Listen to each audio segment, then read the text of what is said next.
On this incredibly windy day, I am testing the new Volvo EX30. This is a small, fully electric SUV. Let's find out how good it is as a baby drive. And don't forget to like and subscribe and follow us on our socials.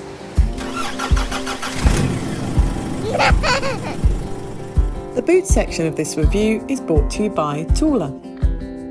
The boot door of the EX30 opens with a little touch of a button and closes that way too, which is great when you come to the car when you're carrying your kids and all their things. Now you can lift up the boot floor of the EX30 and there's quite a deep space for storage underneath. Let's find out how the taller prams fit in the boot of the Volvo EX30. The boot of the Volvo EX30 will hold 10 shopping bags. Or the taller, sleek, future-proof multi-configuration pram with a single seat will fit in the boot of the Volvo EX30 with 2 shopping bags. The taller, sleek, future-proof multi-configuration pram with 2 sibling seats will fit in the boot with 2 shopping bags. Or the taller Urban Glide 3 single ultimate all-terrain running stroller with the back wheels removed fits easily in the boot with 1 shopping bag.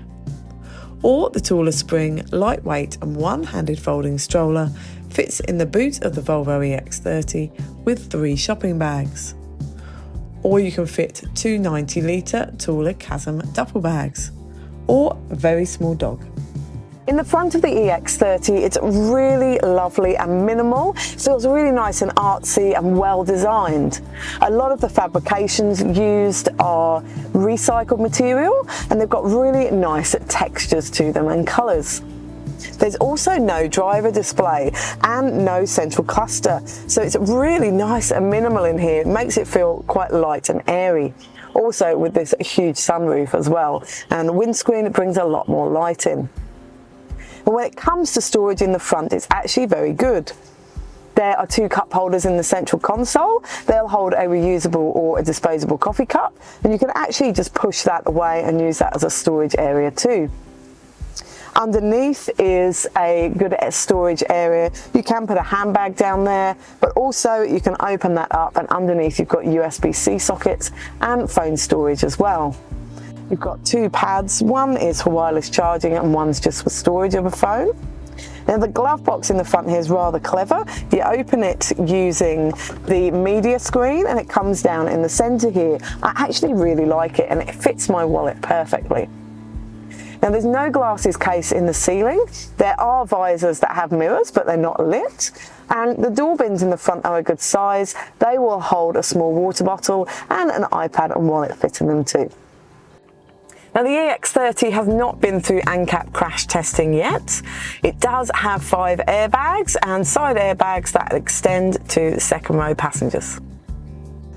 The media system in the Volvo EX30 has this lovely portrait big screen in the middle here. Now because there's no central cluster, there's no buttons or dials, anywhere else in the car you control everything through the media screen.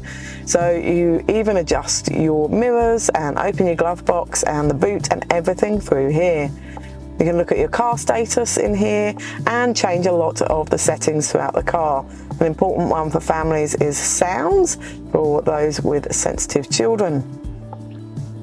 Now you've also got on this screen here all your Google Maps, your YouTube, you've got the camera in there and you can make your phone calls. Now this doesn't have Apple CarPlay and Android Auto yet, so you do have to use this way of making phone calls and things like that. Now you also adjust your climate on the screen here and everything to do with that. Now because there is no driver display, you look at your speed and your gears and everything that comes up in the top of the screen here, and you also see your cruise control in there as well. It's got a great visual for seatbelts alert as well, and when you put it into reverse, those camera images are really lovely and clear. You can change the view just pressing on the screen here. You've also got the 3D 360 view, and you can turn the parking sensors on and off on the screen as well. In the back of the EX30, the storage is minimal. There's a fold down in the central seat back with 2 cup holders. They'll hold a reusable or a disposable coffee cup. And the door bins in the back here are pretty small. I could just get a phone in there.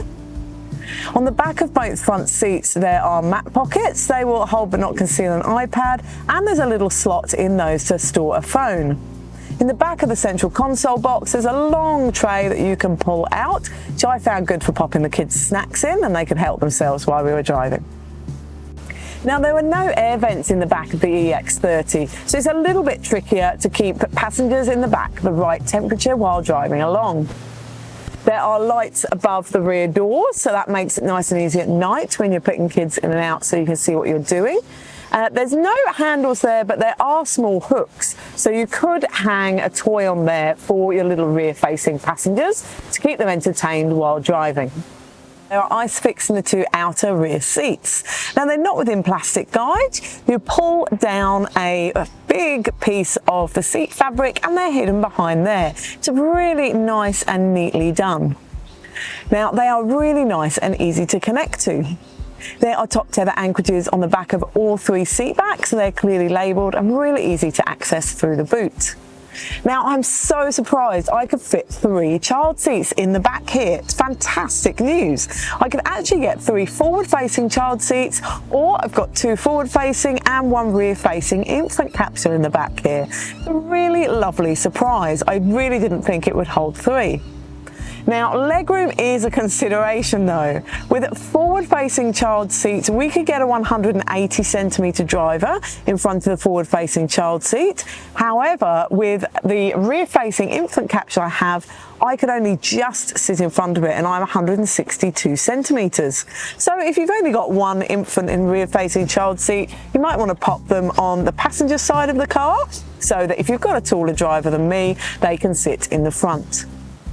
Now, the footwell is really lovely and flat in the back here, so for passengers that aren't in child seats, they're really nice and easy to access and get through the back here, and really good kick room.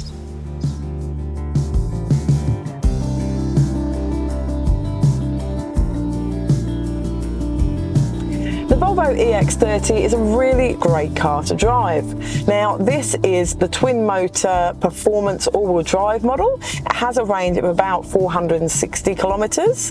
The single motor rear-wheel drive model has a range of about 480 kilometres. Now, this is the sporty model, so it is very fast and nippy. It's supposed to do 0 to 100 in about 3.6 seconds, but I haven't tested that out. But I can tell you it is a nice nippy car to drive, and really nice and fast to accelerate out of junctions and changing lanes in traffic and things like that. Now, steering's really nice and light, really lovely tight turning circle. Visibility is very good in here. It's really nice and light. I can see out of the rear windscreen even with 3 child seats installed, and yeah, it's just really lovely and agile and nice to drive. It would be great school, supermarket, car parks, absolutely fine. It's a very small SUV, so your footprint is very small, so it's really lovely and easy to park, and great around town as well. So to sum up with the Volvo EX30, it does make a fantastic baby drive. You can surprisingly get 3 child seats in the back, which is fantastic for a small SUV of this size.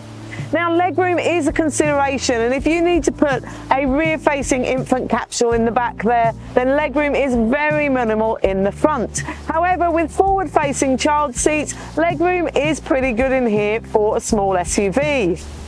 You can fit the prams easily in the boot, and the taller Urban Glide 3 single pram fits really nice and practically in the boot.